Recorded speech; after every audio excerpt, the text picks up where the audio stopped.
ভালোবাসার কথা বলে অপর্ণাকে নিজের কাছে টেনে নিল আর্য স্যার। সম্পূর্ণ জানতে হলে চ্যানেলটি সাবস্ক্রাইব করে ভিডিওতে লাইক দিয়ে দেখতে থাকুন। চিরদিনই তুমি যে আমার সিরিয়ালের আজকের পর্বে দেখা যায় শুরুতেই অপর্ণার মা বাবাকে নিয়ে বেশি বাড়াবাড়ি করতে থাকে মানসী এবং তাদেরকে গাড়ি করে পৌঁছে দিতে যায়। এদিকে অপর্ণা আর্য স্যারের সঙ্গে দেখা করে আলাদাভাবে। তারপর আর্যকে বলে, আপনার কাছে তো আমার একটাই চাওয়া, সেই মনের কথাটা জানার ইচ্ছা, কবে যে সেটা পূর্ণ হবে। তখন আর্য বলে, কালকেই হবে। তখন অপর্ণা বলে, হ্যাঁ সত্যি? কোথায়, কখন, কিভাবে?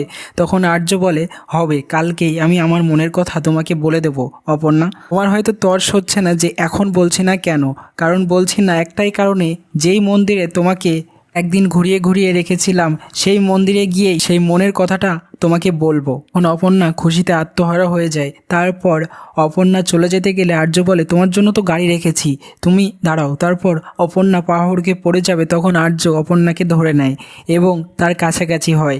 অপর্ণার চুলের বাতাসে উড়ে গেলে সেটাকে ঠিক করে তার হাত দেয়। অপর্ণার মুখের দিকে এক দৃষ্টিতে তাকিয়ে থাকে আর্য, রোম্যান্টিক দৃষ্টিতে তাকায় দুজন দুজনের দিকে। তারপর অপর্ণাকে গাড়িতে তুলে দেয়। এরপর অপর্ণা বাড়ি চলে আসে। বাড়ি আসতেই তার ঘুম হয় না, সারাক্ষণ ভাবতে থাকে আর্য স্যার তাকে কখন সেই ভালোবাসার কথাটা বলবে, সেটা শোনার জন্য সে অপেক্ষা করতে থাকে। রাত জেগে সে কি একটা যেন তৈরি করতে থাকে আর্য স্যারের সামনে যাবে সেটা নিয়ে। তারপর অন্যদিকে আমাদের আর্য, সে তো ভোর রাত্রি থেকে অপেক্ষা করতে থাকে দিনটার জন্য এবং অপর্ণার দেওয়া সেই গাছের ফুল ফুটছে কিনা তার দিকে তাকিয়ে থাকে। তখন রাজলক্ষ্মী অন্যদিকে ভাবতে থাকে, কি জানি মনে হচ্ছে অপর্ণা আমার খুব চেনা, অতীতের সব কিছু যেন আবার ফিরে আসছে।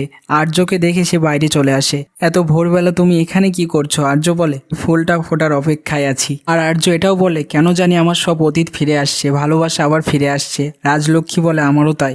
কেমন লাগলো কমেন্টসে জানিয়ে এখনই সাবস্ক্রাইব করে দাও আমাদের ইউটিউব চ্যানেল। ধন্যবাদ সবাই।